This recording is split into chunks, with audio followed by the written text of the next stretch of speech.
There we go. Okay. Good evening, everyone. I'd like to call this April 1st, 2025 City Council meeting to order. Can you hear me, Rhonda? The speakers are hopefully on. I'll talk extraordinarily loud just to be sure. Our invocation and pledge of allegiance will be led by our city attorney, Mr. Tom Trask. Please rise. Our Heavenly Father, help us to carry out the tasks necessary for us to fulfill our purpose. Help us to stay on track so that we may let this meeting work for our good and for the good of this community. Help us to be good stewards of positive change to benefit the city of Oldsmar and its residents. And this we pray. Amen. Amen. I pledge allegiance to the flag of the United States of America and to the republic for which it stands, one nation, under God, indivisible, with liberty and justice for all. Thank you, Tom. The next item on our agenda is our open forum. We have these green cards in the back. If you'd like a city staff member to contact you, if you'd like to provide your information, you can fill one out. You do not need to fill one of these out to speak. I do have one up here. I'd like to call up Mr. Caldwell. Please give us your name and address. Each member will be given 5 minutes to speak. Hi, I'm Steve Caldwell, 1910 Montego Court. I've lived in Oldsmar for 18 years. I'm the owner-operator of a new business, Bean Bus Coffee Creators. Find us online at beanbus.co. First, I want to congratulate the new mayor, Katie Gannon. You have to work hard to fill the shoes you've stepped into, but I'm sure you're up to it. And Councilman Swager, who is adding his service to the city, and to returning Councilman Valerie Tatarczewski. Did I pronounce that right? Yes. Tatarczewski. Yes. All right. Keep fighting the good fight. I've come here tonight to say thank you to the Oldsmar City Council and to the Upper Tampa Bay Chamber of Commerce for their efforts in creating the new Saturday market. This has been a long time coming, and we're a bit late to the game, but we're very happy to have it. But first, this weekend, April 4th through the 6th, will be Oldsmar Days and Nights. My mobile coffee shop, Bean Bus Coffee Creators, will be participating as an area vendor. So everyone come out and try some of our delicious, local-owned, award-winning coffee. All right, support local business and have a good time at the festival. All right, the following weekend kicks off the new farmers market on Saturday the 12th. The Bean Bus will be at that market, also providing our award-winning coffee once more.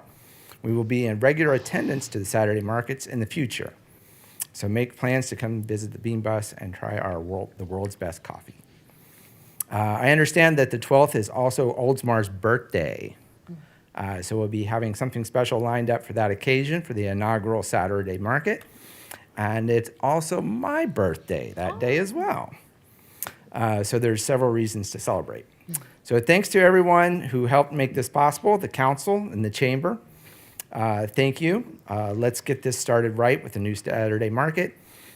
Just don't forget, there's still more work to be done, but I will speak on that at the next meeting. For now, congratulations to everyone, and thank you for your hard work. Thank you so much. Anybody else on this side of the room wish to speak? Ms. Coy. Rhonda Coy, 317 Country Club Drive, displaced to 501 Buckingham. You look lovely tonight. Just want to say that at the swap on Sunday, again, Kristen did her usual fabulous job with the Alliance, and it was so well received, and I just loved watching everybody. Valerie, you were there for a long time. Channel 9 was there. They were interviewing a lot of people, but it was so much fun watching things come in and not even setting down and things going back out. So what a great idea, and would be so good, like 3 or 4 months down the road if we hold another one, because that's about the time, hopefully, these people who've gotten their permits will be getting really right back into their house. But again, applaud the council. Great job. Well done, Kristen. Anybody else on this side of the room? And on this side of the room? Come on up, Mr.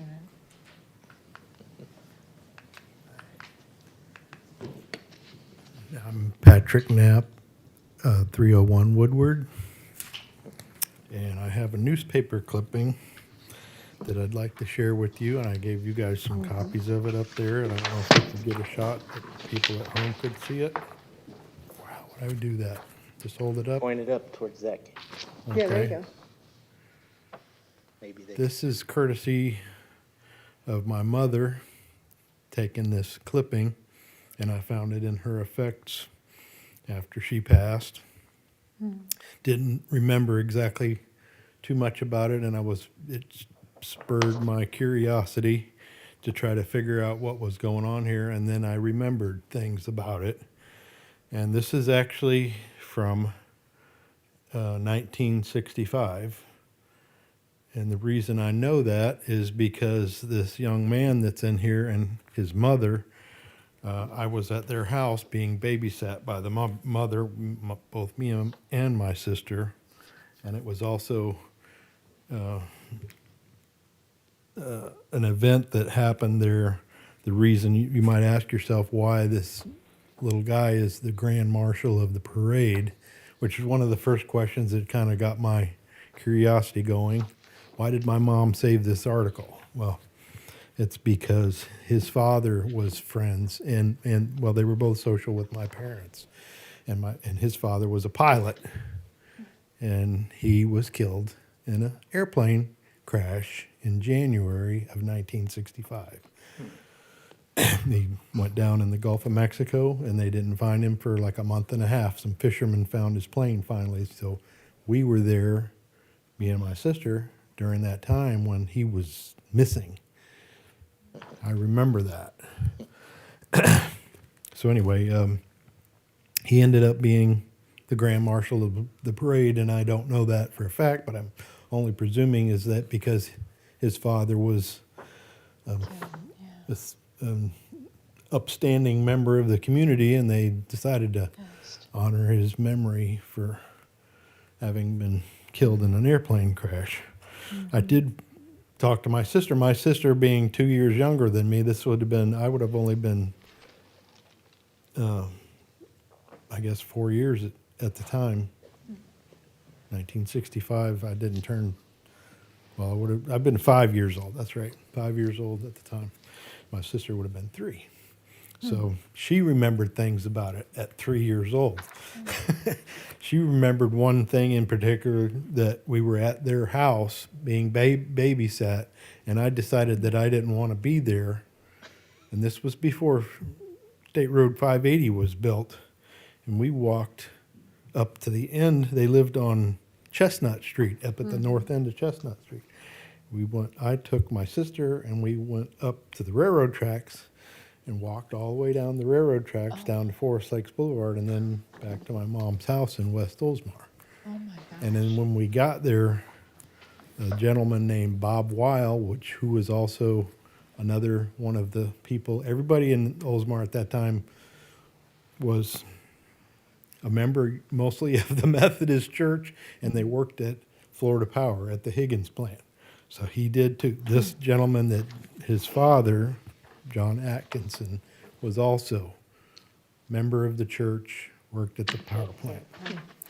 And other little tidbits, my sister does a lot of the genealogy research. She found out they were married. This is Marlene here in the picture. And John were married at the church in 1958 by the Reverend Manahan. That's Manahan Hall now. So there's just a lot of little things, and I don't know if this was the first. It says something about it being the city's first parade. Now, I don't know if that's true or not, but I do know that it's 1965. That's pretty So amazing. it's 60 years ago, and we have our basically 60th anniversary of this Wow. this event this weekend. That's amazing. And here we are this weekend about to do it again. That's right. Wow. So just wanted to share it with everybody, because Yes. little things like this get lost, and people Yes, forget they about do. how the community was isolated, but everybody knew everybody at that time. especially the people that worked, that they all, most of the people that lived here worked at the Higgins plant. And then they went to church together, so they all knew each other. So it was a little small, close-knit community at that time. It's a lot different than it is now.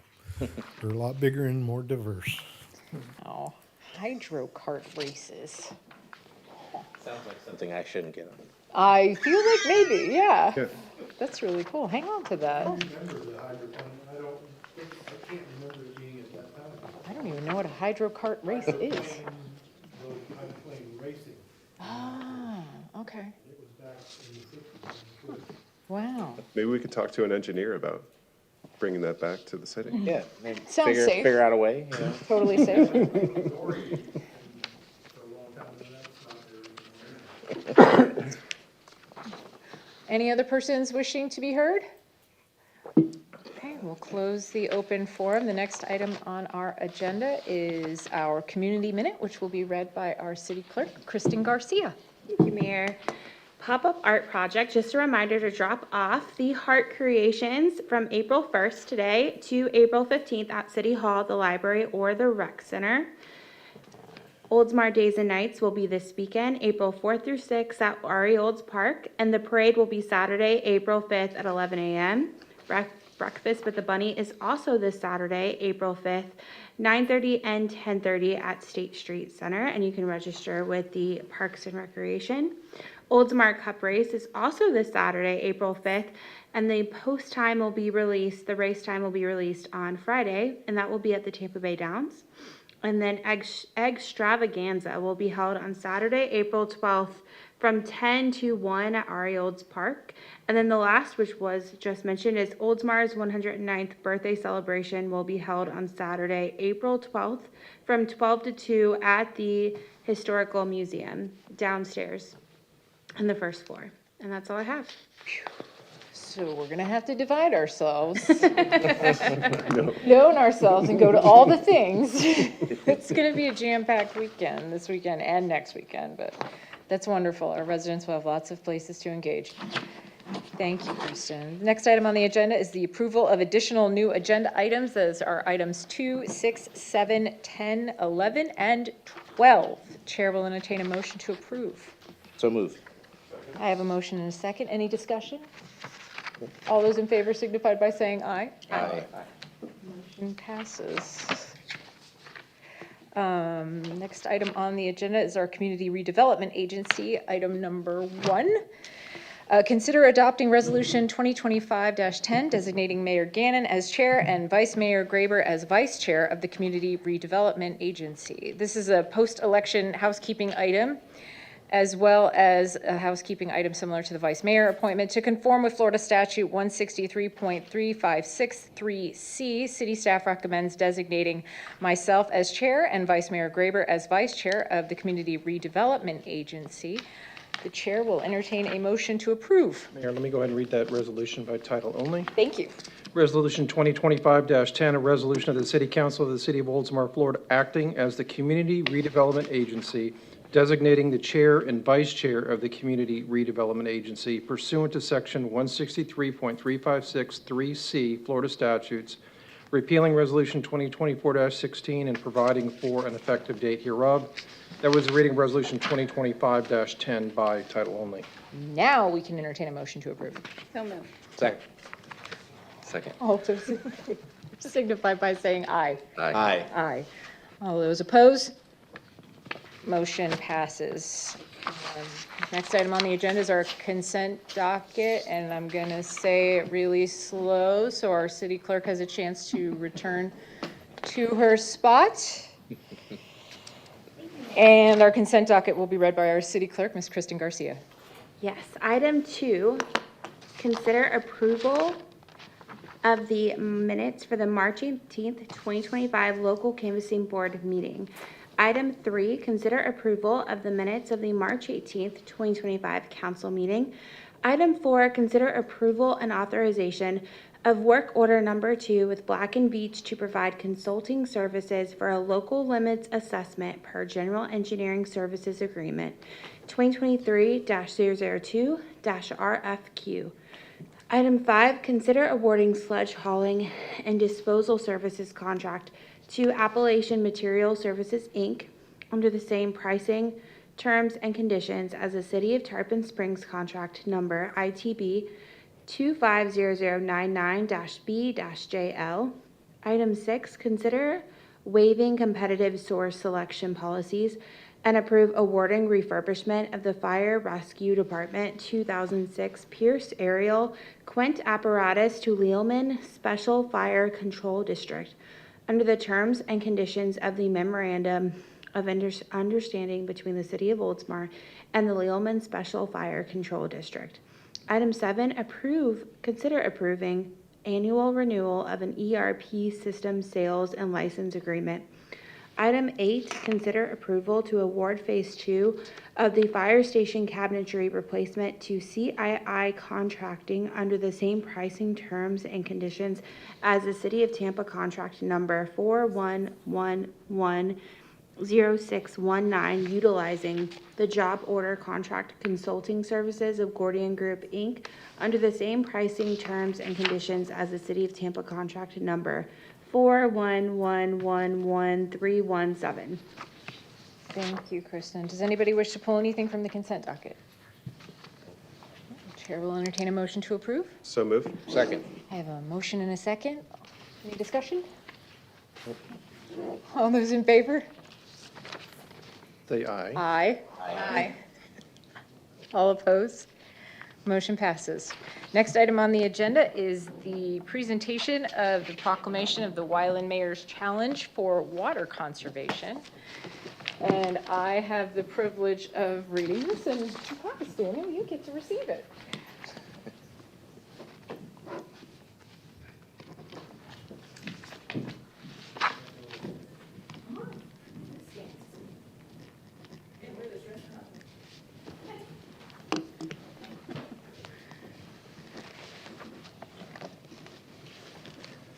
Okay. Okay.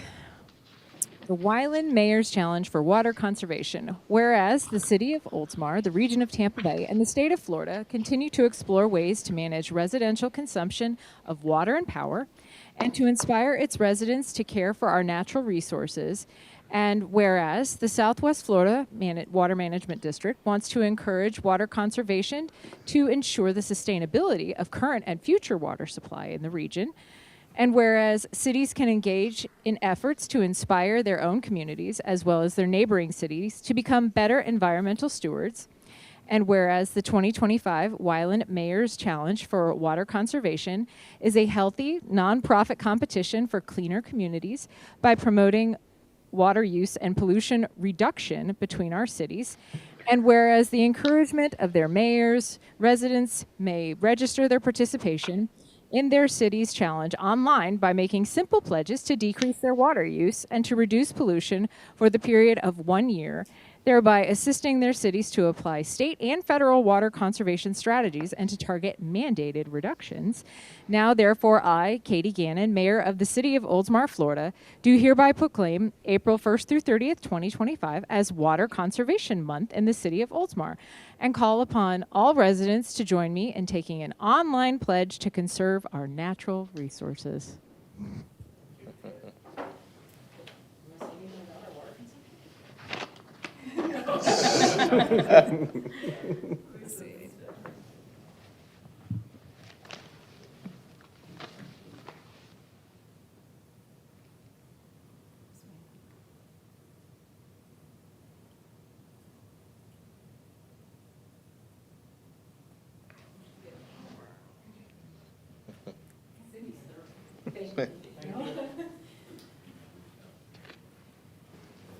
Really easy survey, you can do it online.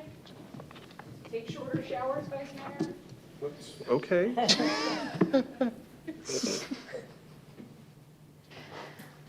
Thank you, Daniel Simpson, for accepting. Okay, next item on the agenda is our city attorney. I have nothing tonight, thank you. Hopefully, we'll see you this weekend. Absolutely. And next on our agenda is our city manager, item 10. Is to consider adopting Resolution 2025-09, revising the budget for fiscal year 24-25. Attached is Resolution 2025-09, a revision to the annual budget for fiscal year 24-25. The general fund requires adjustment at this time. The Planning and Redevelopment Department is requesting funding for 3 temporary planning and permit clerks through the end of the current fiscal year to assist residents and contractors with post-disaster permitting requirements in response to recent hurricane and flooding events in Oldsmar.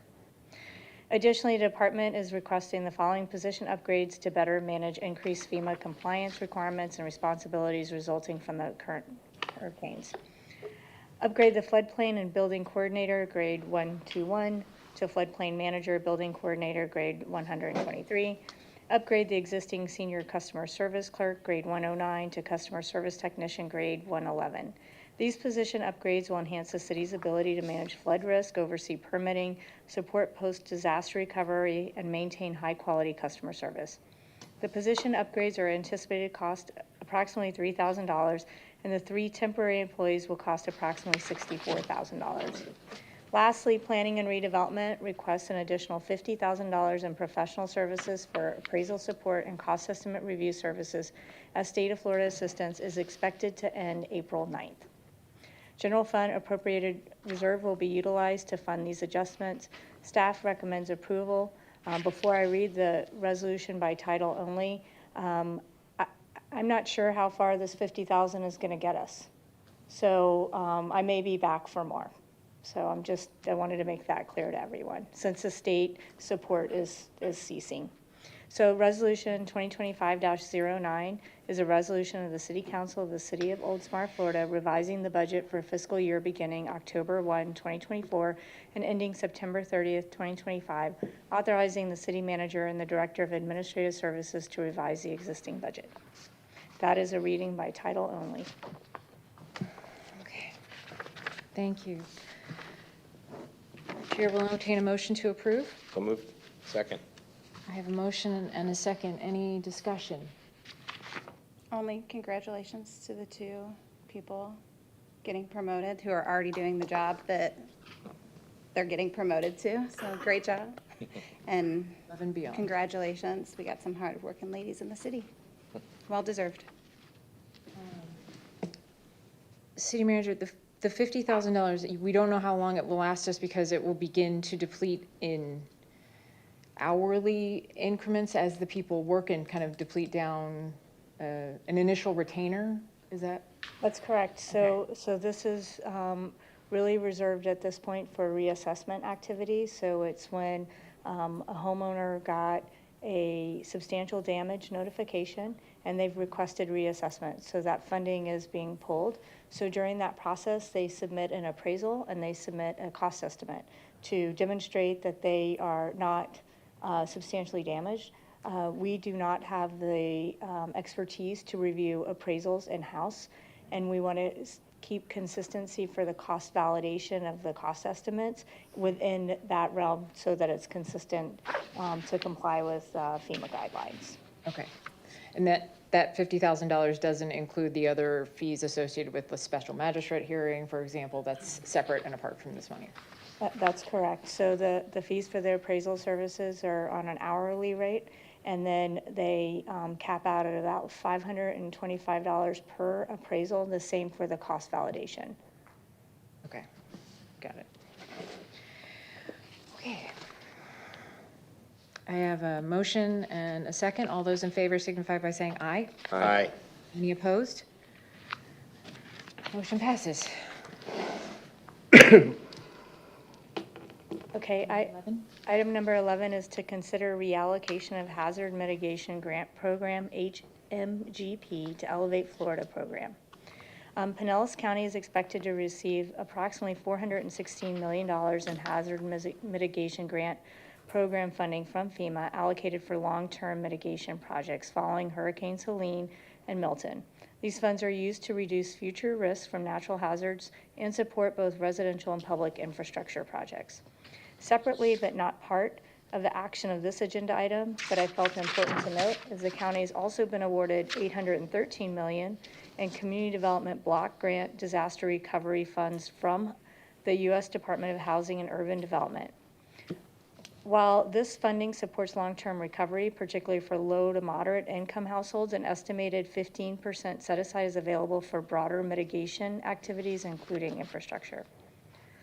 The Pinellas County Local Mitigation Strategy Work Group, a technical advisory body comprised of local jurisdictions, is being asked to vote this week on whether to reallocate a portion of the county's hazard mitigation funds to Elevate Florida, the state-run residential mitigation program administered by Florida Division of Emergency Management, FDIM. While the Local Mitigation Strategy Work Group ranks projects and provides funding recommendation, it does not have policy-making authority. Oldsmar is a voting member on the work group, and the final decision is anticipated to be made by majority vote, so the outcome may differ from Oldsmar's preference. So City Council, we're asking to provide direction to me and the city's representative on that committee on whether to support reallocation of the HMGP funds, and if so, what percentage between 1 and 100 should be directed to Elevate Florida. So there's a couple of key points for consideration. So option 1 would be to support reallocation to Elevate Florida. So just some bullet points, support reallocation of the funding back to the state-administered residential mitigation programming, allowing homeowners to apply directly. Elevate Florida is a 75-25 cost share program. 75% is federally funded, with homeowners covering 25%. Eligible activities include elevation, mitigation, reconstruction, acquisition, demolition, and wind mitigation. As of last week, there was 2,300 applications that have been submitted from Pinellas County, including 37 from Oldsmar. Based on an estimated $300,000 average cost per project, Oldsmar applicants could request about $8.3 million. That's $225,000 times 37 in total mitigation support. Prioritization and funding is not guaranteed. Elevate Florida applications are ranked by FDIM using risk-based factors. For example, repetitive loss is a priority, whether things like substantial damage, flood risk, structure type. Oldsmar applicants may not be selected even if the funds are reallocated. It is the understanding that the reallocated funds will be utilized in Pinellas County. So option 2 is to oppose reallocation and retain the hazard mitigation for local projects. This preserves the funding, specific funding for infrastructure mitigation projects already submitted by municipalities through the local mitigation strategy. These projects have to pass a FEMA cost-benefit criteria and are competitively ranked. Countywide requests for this funding pot exceed $809 million today, compared to the $416 million available. Oldsmar has submitted over 40 million of requests just for the federal share in projects through the local mitigation strategy. Those are included in the attachment. Retaining funds gives the city a chance at award, though it's not guaranteed. Some of those projects, it's in the attachment, but for those who don't have it in front of you, some of it includes things like the Country Club infrastructure replacement project. It includes the Resilient Ready projects that are Olds Park, and then the Resilient Ready for streets. It includes a new EOC. It includes the second phase of the Country Club infrastructure replacement. It includes gravity sewer lining, a large portion of it, stormwater master plan projects that we're in the process of identifying, work at the WRF, City Hall, Cypress Forest Recreation Center, expanding capacity for the WRF, Moccasin Creek bank stabilization, so they're spread throughout the city. Infrastructure mitigation funds are extremely limited at the federal level. Hazard mitigation provides one of the few reliable funding sources for local resilience investments. These funds help reduce reliance on municipal borrowing or utility rate increases or general ad valorem tax increases. Infrastructure mitigation offers broad community benefit. A single project can protect entire neighborhoods or critical facilities. So having said that, that's the end of my presentation of the item. And I don't know what's going to happen.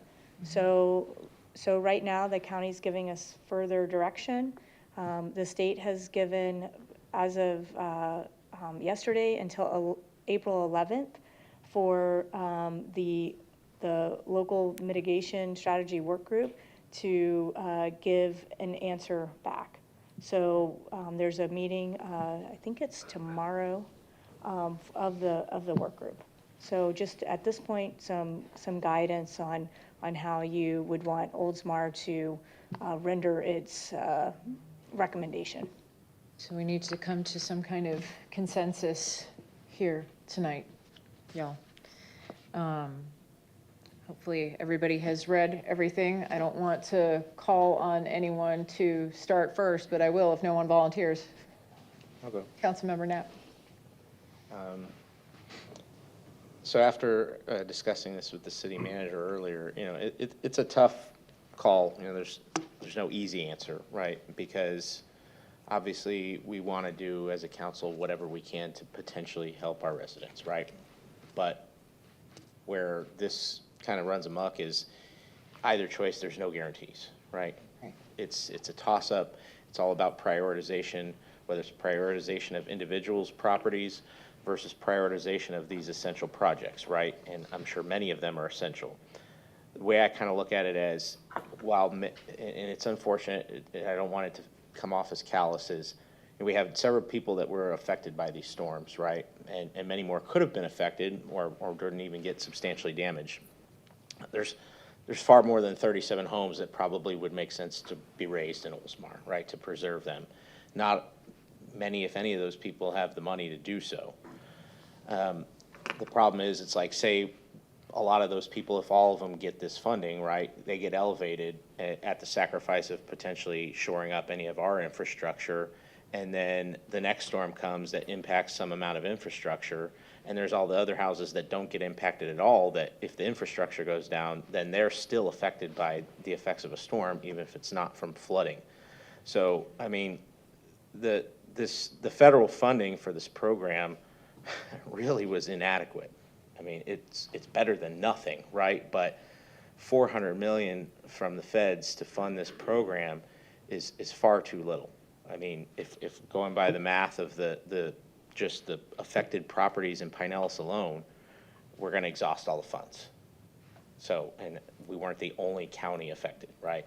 I'm sure as far south as Sarasota, all the way up to the Big Bend, just from one storm, right? And then the second one obviously missed us to the south and affected folks down to the south of us. So it's not easy, but I really don't love the idea of having to make the sacrifice, because everything's important, right? But just with the fact that we don't have a big history of repetitive flooding, where other areas just within our county alone, I feel like likely have a much higher chance of getting access to the funding as long as the well stays somewhat full, but barring any additional funding coming from the feds or any other source, that this program's going to, you know, go to zero pretty quick once they start funding applications. So I definitely have a lot of very hesitant towards sacrificing any amount away from these projects. But again, there's no easy win.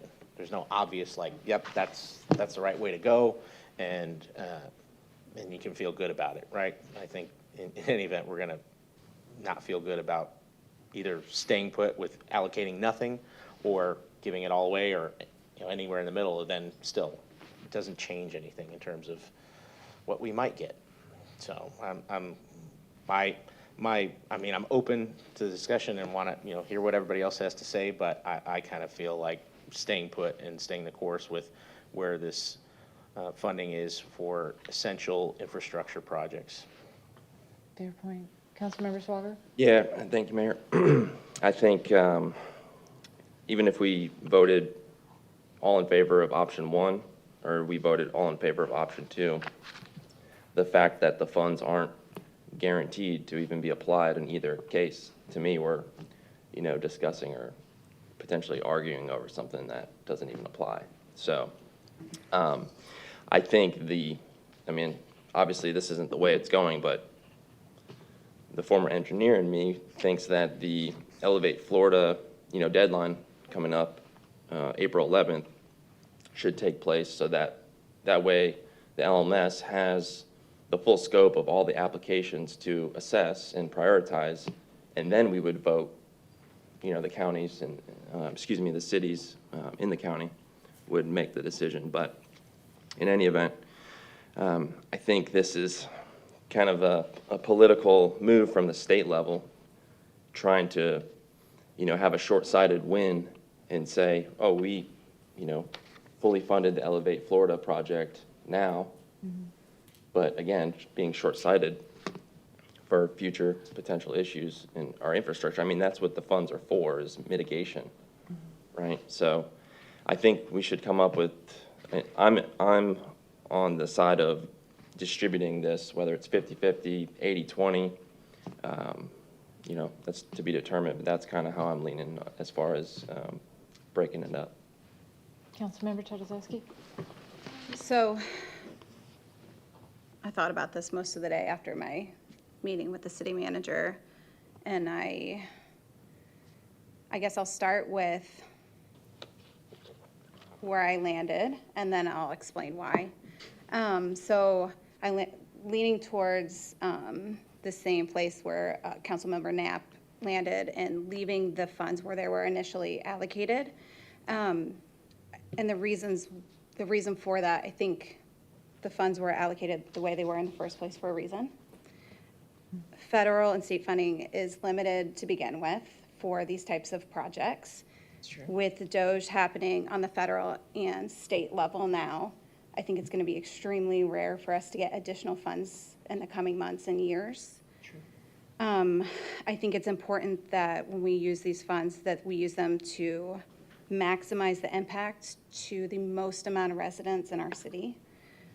I just want to say, I don't feel like voting against reallocating them is voting against funding for our residents. No. I feel like it's just voting to give the benefit to all of our residents, because these funds are going to go to, exactly as Councilmember Knapp said, hardening our shores, doing these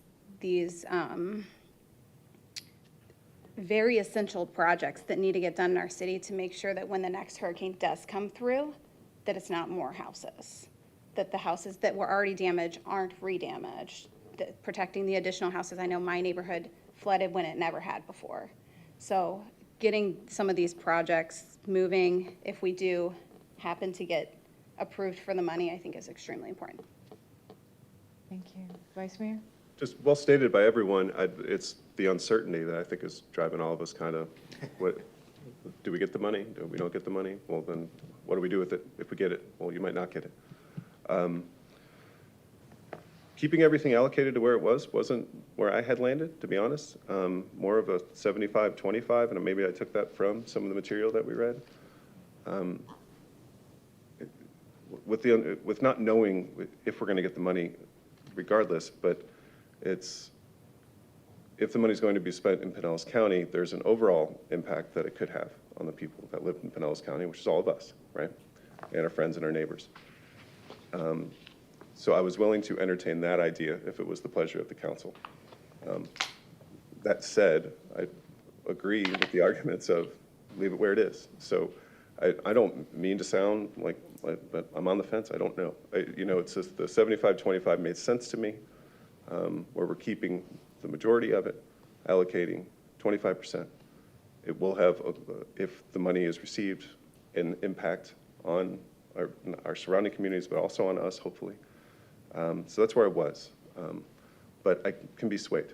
So that's where I'm at right now, Mayor. Thank you. Thank you, Vice Mayor. Yes, this is the proverbial Gordian knot, but with almost no information with which to make a decision. And to be clear, we're not necessarily voting on option 1 or option 2. We're just making a sort of getting a consensus and making a recommendation, because I mean, we're making a recommendation for our representation in Oldsmar to go back to the LMS to then take everyone, well, maybe, we don't even really know what the different local governments are doing, all of them. We do know that there was one resolution passed in Tarpon Springs, not so much in Madeira Beach, but, and I asked these questions, well, is everybody's vote going to be averaged? We literally don't know. Right, we don't know that either. And we don't Right. know, what weight different projects are going to be given, what criteria, how it will be determined. We have a list here of the different projects submitted. Some, actually, the majority of our coastal jurisdictions didn't submit any projects. We, in our diligent nature, thank you, staff, have submitted 28 projects, as the city manager detailed, for a total of $40 million. But the other thing that surprised me is if we reallocate to Elevate Florida, we have to remember that to apply to Elevate Florida, your home didn't have to be flooded. And you don't have to be necessarily in Pinellas County. You could just apply, and let's say you have 75% of the cost, so call it $75,000 cash to elevate your home in hopes of avoiding, as Councilmember Knapp said, a future disaster. While maybe your application is approved, but let's say your neighbor who can't front the cash or elevate their house, or perhaps they did submit the application and they figured out how to find $75,000, maybe their application is not approved because there's a risk of loss, again, as you mentioned. Or priority.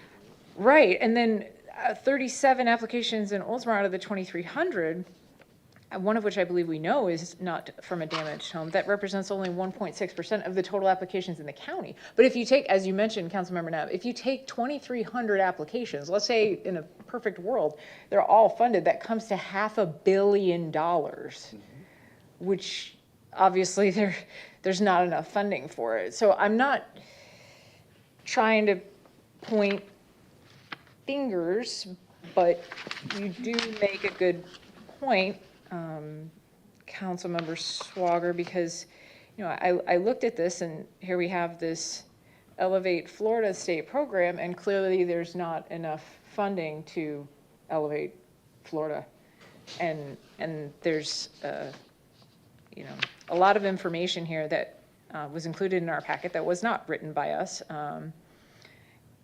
and it's very nebulous. What I do know is that the projects listed on attachment D that are, 28 different projects that are listed in order of priority, including some that the city manager mentioned, are projects that we are extremely likely as a city to have to deal with. I don't think there's anything on this list, maybe aside from some small programs that came out of, Resilient Ready that maybe we didn't take on or what have you, but all of these projects are going to have to be done at some point.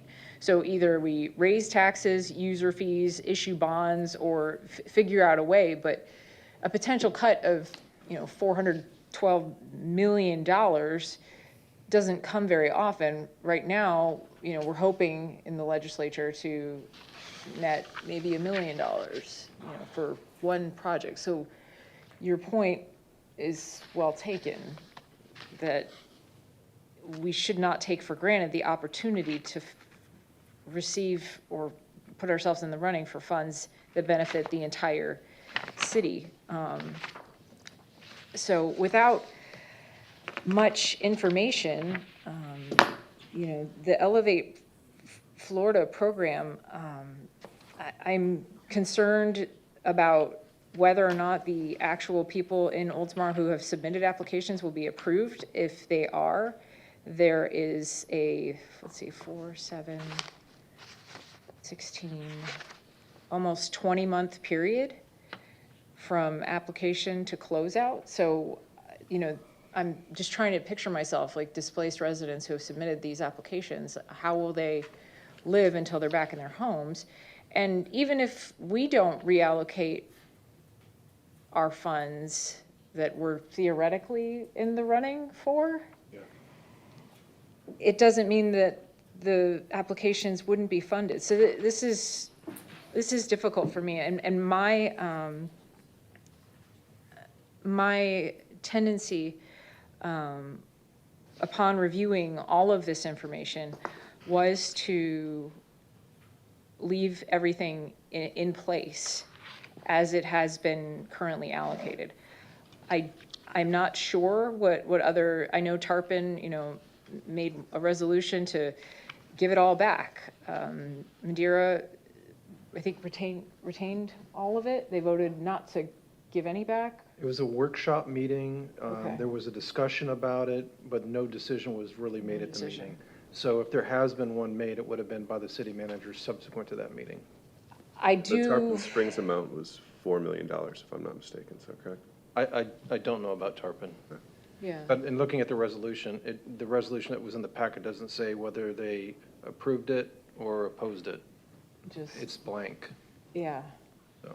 So I appreciate the city manager for actually putting it on the agenda so that we could talk about it. And that was my feeling on it. I'd be open to any other suggestions. I feel like I'm a data-driven person, right? And there's literally no data on which we can make this decision. I agree completely. Yeah, I mean, there's not enough money for all of it, right? I mean, Yeah. the asks for all the infrastructure projects are already $400 million in the hole behind, or shortfall, right? Yeah. So now we're gonna just make that an even bigger shortfall if there was a consensus amongst the county to say, let's shift any of the funding from that towards residential improvement or repairs. And that's great. It's just, there's the trade-off. You gotta sacrifice one thing for another. And it'd be nice if there was just, an extra billion to go around across all this that would get everything much more likely to happen. And unfortunately, that's not happening. So, I mean, just, again, there's no easy answer, unfortunately. Whatever we come to a consensus on tonight, again, would go back to the working group, and there's no guarantee that our consensus would be the consensus of the working group. Correct. And It's a in roll of whatever way dice. they average it or vote on it. Okay, well, I'm not hearing any specific recommendations.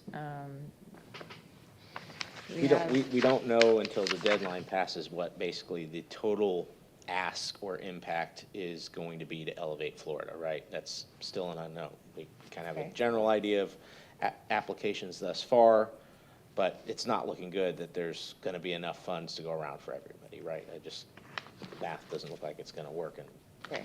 favor there. So even if we knew that and say, okay, well, Elevate Florida is definitely going to be short and some people aren't going to get funding, that still doesn't just suddenly say, well, now it's obvious what to do. It's very likely to be short. Then I would, like I said, I could be swayed.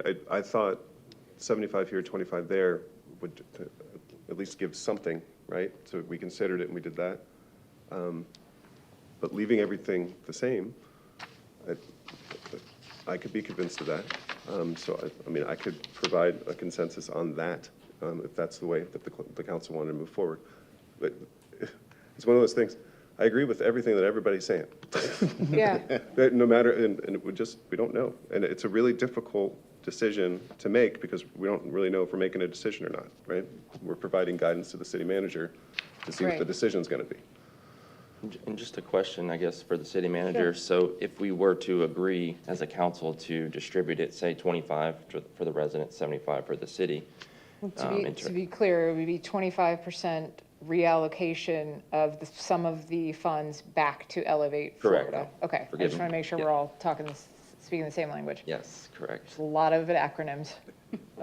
So assuming that we agreed on that, again, that's just gonna go into this mixing pot at the LMS. Yes. Right, and so let's just say that the vote out of all municipalities in the county is in favor of reallocating to Elevate Florida, then where does that leave us? Because we don't even know how much, are we forced to then reallocate it to Elevate Florida if that is the consensus of the county? I think it's not our money, right? It's the county's money Majority vote, correct, of that working group? That's the way I understand it. Right. So this working group has been working for many years. As a group. LMS. Sorry.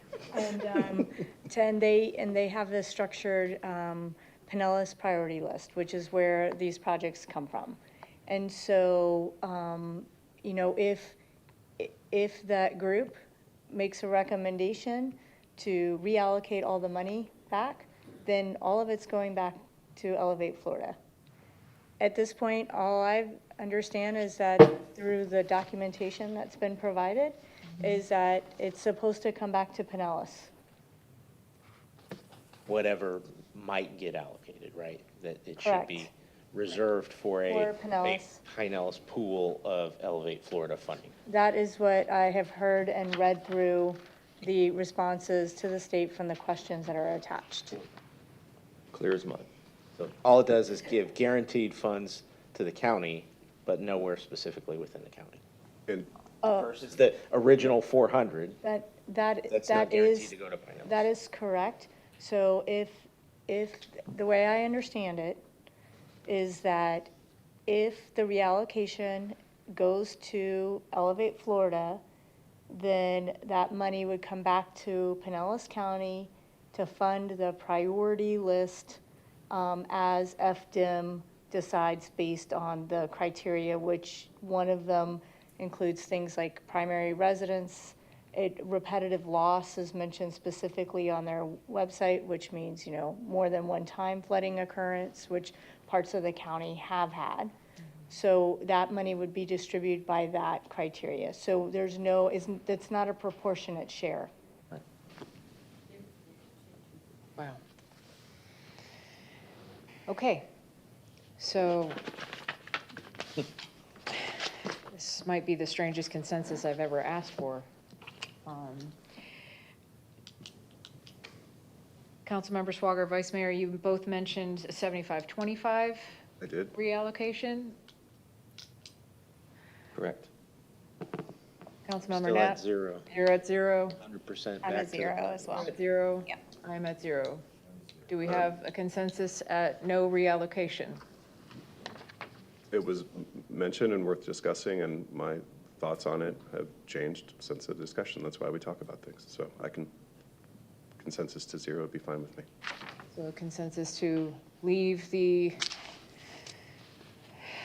HMGP as already allocated. Yeah, I mean, based on how convoluted it is, I would say yes. And again, so that sounds like a consensus in favor of option 2. Again, this is just to guide our voting member of LS, and there is no guarantee that our consensus will hold any weight, so, just like the rest of it is not guaranteed. just like the rest of it. And So- if something changes, I will inform council or bring it back as necessary. That's true. If something changes, we could hold some kind of an emergency meeting or something, you know, it's just, I mean, I love in column, the bottom of column 2 on page 181, limited information at this point to make a well-informed decision about reallocation. Too many unknowns. I'm like, how can you even put that in a Should have started chart? off with that. How can you even put that in a chart? Well, it's kind of, it's very difficult to accept that there's a program that is called Elevate Florida that's, you know, going to be funded with FEMA dollars, and we've encouraged our residents to participate in it. And I fear that many believe that this is a guaranteed thing where you submit an application and your home will be elevated and you're going to be okay. And it's upsetting to me that it's not only is it unclear to our residents, and they might find that out soon enough, but it's also incredibly unclear to our city staff, to apparently the county, and maybe even to our state. So I hope we learn more information. Does that provide the consensus necessary, City Manager? Yes. Thank you, Mayor. Okay. Item number 12, our city clerk. Thank you, Mayor. It has been noted that the first meeting, and this is actually item number 12, reschedule the September 2nd, 2025 council meeting. So it has been noted that the first meeting of September, which is also scheduled to be the first budget hearing, is currently set for Tuesday, September 2nd, 2025. However, in order to meet the state's TREM compliance, the first budget hearing must be held no earlier than September 3rd, 2025. As a result, it needs to be rescheduled, and the following dates are presented for council's consideration this evening, to be held at 7 p.m. here in council chambers, and the dates are Wednesday, September 3rd, 2025, Tuesday, September 9th, 2025, and Wednesday, September 10th, 2025. Thank you, Kristen. Did anybody have a date that does not work for them? No. City Attorney? So I have the Bel Air Bluffs budget meeting on the 3rd and the Madeira Beach budget meeting on the 10th. So if you need, pick one of those dates, I'm gonna have to send another lawyer. Does Tuesday, September 9th work for everyone? Yep. Yep. Okay. Thank you. The chair will entertain a motion to reschedule the September 2nd, 2025 council meeting to Tuesday, September 9th, 2025. Second. I have a motion and a second. Any discussion? Thank you. All those in favor signify by saying aye. Aye. Aye. All those opposed? Motion passes. Council comments. Councilmember Tartazeski? I'm tired from our earlier conversation. Well, it feels heavy, right, when there's Does feel nothing? heavy. Yeah. I agree with you. All right. I'm excited for Oldsmar Days and Nights. This weekend, it'll be my first time riding in the parade in a car with my name on the side, so I'm very excited about that. So, yay. We'll be down at the park at least one of the days with my son to do the carnival rides. He's very excited about that. So if you see me, come say hi. I will miss the events the next weekend on the 12th because I will be in Las Vegas. So my work had a goal last year, and they told us if we hit our goal, they would fly us to Las Vegas for a long weekend, and so I'll be in Las Vegas celebrating my work goal getting accomplished. So I will miss you guys, Well, congratulations. but I'll be having fun in Las Vegas. Yes, Yeah. congratulations. Thank you. So, yeah, I don't have much after I feel like my brain is empty after our previous conversation. So come say hi at Oldsmar Days and Nights, and I'll see you in the parade. Thank you. Councilmember Swager? Thank you, Mayor.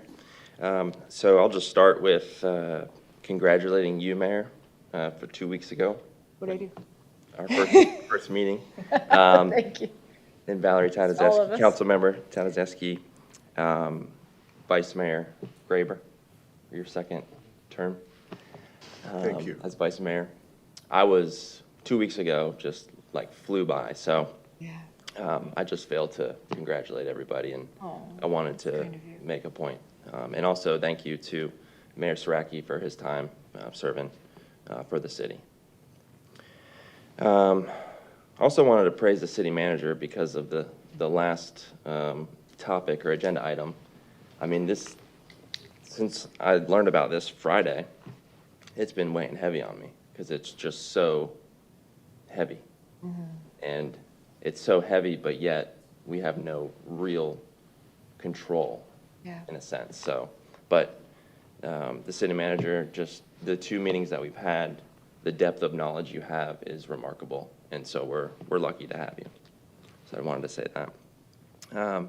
And so staying on the topic of this last agenda item, you know, watching some of the Tarpon council meetings, the Madeira Beach one, I noticed that, I believe it was Madeira Beach has like a nice YouTube chapters, I believe it's called. So it was really easy for me to navigate. Oh, you mean when you're watching the meeting, it has like bookmarks on the YouTube Exactly. video to take you to the agenda item? Exactly, Okay. whereas Tarpon and others don't, and we don't. So I think that might be a good idea if it's something we're able to do for our council meetings. Just easier for the public to navigate to a certain agenda item. And then, yeah, just Elevate Florida, April 11th is the deadline. So if there's any, you know, People out there who haven't applied yet, it's coming up quick, and looking forward to the parade. And that's it. Thank you. Okay, thank you. Councilmember Knapp? Awesome. I got just one thing. Yeah, well, it's an interesting one. So I got an Okay. email Friday from Executive Director Ren Kroll from Tampa Bay Regional Planning Council.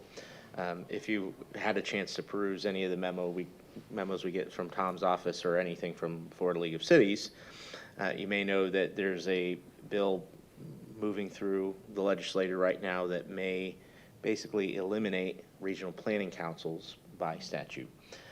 So basically, Executive Director Kroll was expressing her concern, because obviously that would impact her day job, as well as many others, and basically the impact that regional planning councils have. She was basically encouraging members of that body to reach out to senators to express their concern about that being included as part of the bill. Rather than just jumping right in and taking action there, I wanted to bring awareness to this. And I honestly, at this point, don't know if we have enough time to add it as an agenda item for next time around, to then, if there's a consensus, to send a letter to those that have influence on this bill, if we choose to want to oppose it, right? Obviously, the TVRPC has done a lot to support projects for our city as well as everywhere else in our region here. And I think they do a fantastic job of helping facilitate things from happening. Obviously, we've won some great awards through their organization as well. I think they really do a fantastic job of championing resiliency for our region, because it is just so important here, right? So I wanted to bring some awareness to that, and have that kind of just something, plant a seed for next meeting if we choose to want to discuss it and take any action on it. Yeah. But yeah, that's all I have. I won't be here this weekend. I will be out on a boat for my birthday. So What, I'm sorry, what birthday? it's a big one. It's 40. Big one? How big is it? 40, floaty Oh, 40. To the club, man. Welcome to the club. Yep, crossing over to the other side. Yes. So I will miss everybody being able to hang out together at Oldsmar Days this weekend, and I think this will be the first time I've missed the parade. So there's always time for a first. But For a second there, I was like, nope, that picture's too old to be Andrew, so. But I could picture you being a baby in the Oldsmar Days parade. Yeah. It happened. I've had my baby, so I guess it's close enough.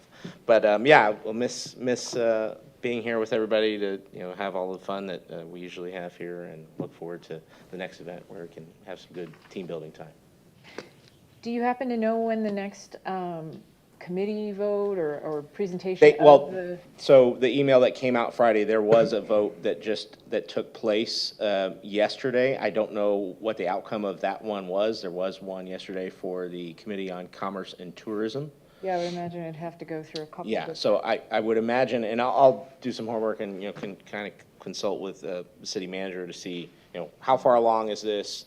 Again, do we have enough time to do anything, say Right. anything, or is this, already going to be voted on at the top level before Or 2 weeks from now? perhaps something we could each individually advocate for if desired. Right, again, I kind of was like, the thought was, well, you could jump on and go do something right away, but kind of, precedent of us kind of getting together to say, well, if we want to send a letter to the president or anyone else for that matter that's higher up and representing on our behalf, Yeah, ideally would like to do it in unison. thank you. That's all I got. Thank you. And Vice Mayor, how was the birthday party? He got to stay home from school. Unfortunately, he hasn't gone back since, so his sister got him sick. Yeah, Oh, she was home from no. school. He's going to school tomorrow. Brutal. But just like a real deep cough, just in case any of your kids come home, if it stretches over to Oldsmar Elementary or to the high school. It's just, he has energy, he's got an appetite, just real deep chest, just, I'm like, goodness, like what old man moved into my house? But yes, it was his birthday. It's birthday time in the Graber family. My sister's birthday was a couple of days ago. My niece's birthday, her daughter, her birthday is today, 21. So I'm guessing she's watching the council meeting, right? Definitely. And my brother's birthday is tomorrow. One of my best friends in the world's birthday is the day after that, and then my niece's birthday is next week. So just a whole bunch of happy birthdays to everyone. The parade, instead of throwing beads to the Swagger family will be throwing beads. I'm really excited for both of you, honestly, it's fun. And if Tom's there, he will take your first ceremonial picture. He took mine with my family in front of my car with my name on it. The kids will be in it. They have told me they like being in the parade. They don't like that people stare at them, so I don't really know how to. Can't remedy that. I don't. So they'll be there. And then heading to the carnival that day. I don't know what time the Oldsmar Cup race is. We'll find out on Friday. So it's our day with the kids at the carnival. But if we find out and I can sneak over, then I'll try to be there. Just so you know, so all of you know, just in case that's the plan right now. Yeah. But just so many things this month. This is when we start getting busy and just on the horizon. Just excited for all of it. But that's all I had, Mayor. Thank you so much. Thank you. Couple things. I will be at Oldsmar Days this weekend. I'm excited, as always, to be a part of that event. Also going to try to make the cup race, Right. if that works.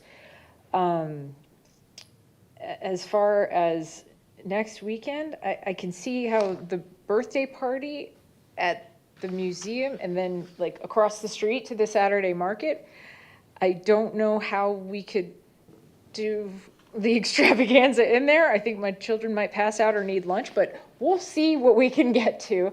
My many compliments to the city on daring to host so many events all over town. On a more important note, at the last meeting, 2 weeks ago or so, everyone appointed me as the new representative to PSTA. So the following week, so literally 6 days later, had the first PSTA board meeting. Before that board meeting, though, I was contacted by PSTA staff, and they wanted to have a Zoom meeting with me. And I had thought it would be like a, hi, how are you, nice to meet you kind of thing. But it was about something very specific, the Connected Community Bus Network Plan. And the plan is undertaken by statute every 5 years. It is essentially a complete re-networking of the PSTA busing system throughout the county. As you can imagine, it's impacted by funding, ridership, all kinds of things. And no secret, everybody's hurting for funding. So how can we streamline? How can we still serve the most customers we can reasonably with the resources that we have? So as soon as I saw that on my calendar, I realized that clearly on that Monday morning prior to the Wednesday board meeting, we would not be doing a hello, it's nice to meet you, and I did what I do, which is read all the historic minutes involving that issue and that program and watching the historic meetings. So the PSTA hired a consultant and over the course of 18 months developed a new sort of network that largely mirrors, and I have pictures that we can circulate, largely mirrors the existing network, but there are major changes. As part of making those kinds of changes, there's a specific report that's due to the federal government because the transportation is funded by federal dollars. It has to reflect that the changes do not, what's the magic word? Impact those of lower socioeconomic status disproportionately. So it's called a Title VI report. So I reviewed that report, of course. It had certain graphics on it and bullet points of the changes. And you'll imagine my surprise when I got to, these are changes countywide. So out of the list of 10 or so changes, one of the changes was the elimination of stops in Oldsmar. So that was very shocking to me, and I did want to research that prior to the vote on Wednesday. So I brought some printouts for you. I'm not failing to provide this to our city manager. She has a copy already. It didn't copy as well as I wanted it to. This is a graphic of the stops in Oldsmar that are being eliminated. So you can kind of see along St. Petersburg Drive, the stops that are being eliminated are circled in a white circle, okay? My immediate concern was Route 67, of course, because Route 67 goes up Commerce, and those two dots there on the, I guess you would call it the upper right-hand corner there, are the stops at what was formerly known as Nielsen. You could call that the Nielsen building. And then above that is the former United Healthcare building, which, as you know, Microlumen just purchased and subdivided. So that's Brooker Creek at Nielsen and Brooker Creek at United Healthcare.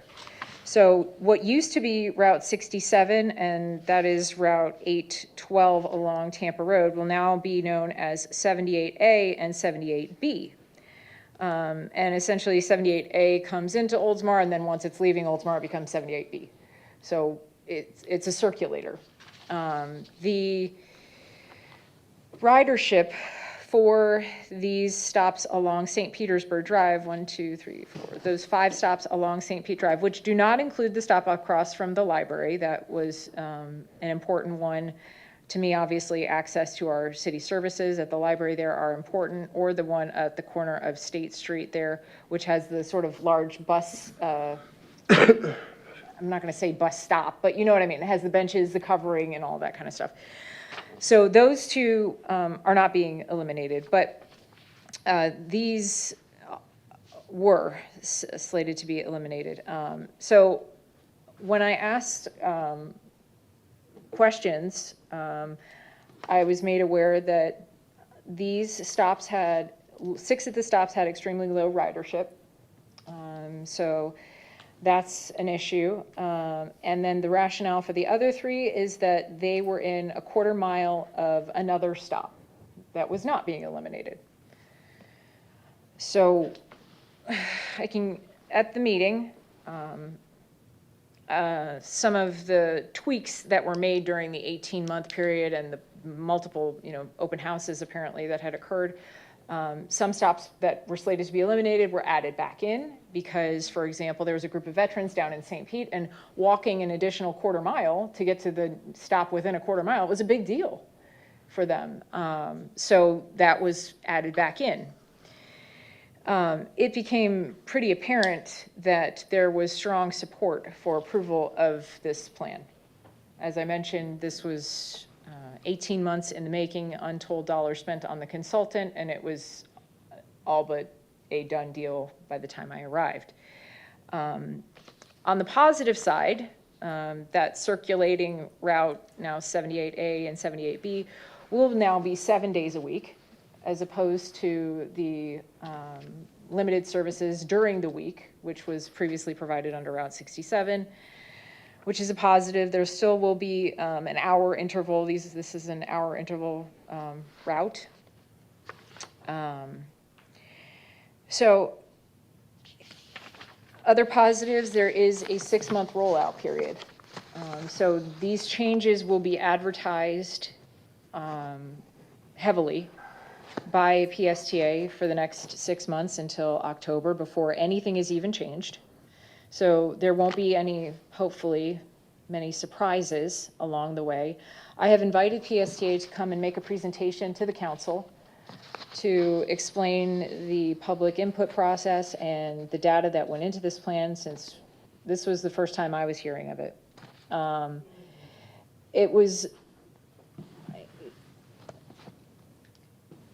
It's possible to make changes after the plan is approved. However, if the changes impact the route that is in question to a certain degree, it's the 25th percentile or 25 miles to a certain degree, then the Title VI report has to be redone to make sure there's not the disproportionate impact. So you can understand why it is important to get it right, if you can, the first time, or after the fact, make small tweaks so that you don't have to pay a consultant to redo it. This is undertaken, like I said, every 5 years, but 5 years ago, according to Jordan Rice, the plan was left untouched, right? Politically, nobody wanted to make any changes to the PSTA map. 5 years before that, there were small changes. The largest changes coming to the map as a whole involve the Clearwater area and the Sunset Point area. Essentially, certain routes have been eliminated, and they're called, these heat zones where you get off an existing bus route and you call or use the app to call a PSTA Uber, which is more cost effective than additional bus routes or keeping the bus routes as they were. So this time, the change is significant. It will affect Oldsmar. I will send a link to our city manager so that our city clerk, so that she can circulate the new map, which was approved. But I do want to see, if there is any fallout, I guess, because, my concern is the United Healthcare building and the Nielsen building there. There are jobs there that I would like to support with public transportation if possible. The stops were put there for a reason, because there were folks utilizing them to get to their jobs at those large buildings. You don't get a PSTA stop in front of your building if it's not servicing a large number of people. Now, obviously, after COVID, everything went remote. Ridership substantially decreased. That was in 2020. So this ridership data is capturing that loss of in-person workers. But now that those buildings have turned over, there could be a large change, and it might, we'll see. We'll see how it impacts. So in any event, I'm not sure what date they've selected, but PSTA will be here to answer any additional questions we might have. Okay. Other topics. You'll have to forgive me while I refer to my phone. That is where I put the next piece of information. I am very grateful for my appointment to the PSTA. I'm excited about it. There are implications, though, which are important to take into account. I've also been, the city is a member of the Mayor's Council. That's a arm of the Florida League of Cities. So that's separate and apart. And then also PSTA has an appointment to Forward Pinellas, which Mayor Saraki was previously serving in, which I have asked to continue to serve in. Maybe from Mayor's Council, there's an opportunity to serve on the TDC. I have also requested that position because there's dollars there potentially for our city. Okay, so that takes me from School Transportation Safety Committee and with Forward Pinellas and the Suncoast League of Cities delegation to 3 additional roles. That's a lot. And I also believe that it's important to give others the opportunity to serve in leadership positions and to advocate on behalf of our city at local and regional levels. So I am going to add to the agenda tonight, appoint representative to be the delegate to the Suncoast League of Cities. The Suncoast League of Cities meets monthly on a Friday. Some of the meetings are via Zoom, some are in person. The next one is in Gulfport on April 18th. So I don't want to put pressure on anybody. I know everybody has lots of commitments, as do I, but it's important for me to pass around opportunities, and we'll see what happens. I'm not going to look at anybody because it's something we're going to vote on, so don't look at me. Okay. I think those were the only things that I need to address in council comments. The rest was a series of reminders of events that I hope we all have the chance to see each other at. Again, yay, city staff for putting all this stuff on. Item number 14 is consider approval of the tentative agenda for the April 15th, 2025 council meeting. As I mentioned, I wish to appoint a delegate from the city of Oldsmar to the Suncoast League of Cities. Does anybody else have any other additions, subtractions? The consideration of expressing support for regional planning councils. Obviously, that may be something that might be a moot point by the next meeting, but I'd like to at least put it on the tentative and then. We can pull it always if we need- if we add need. it and delete it. Yep. Okay.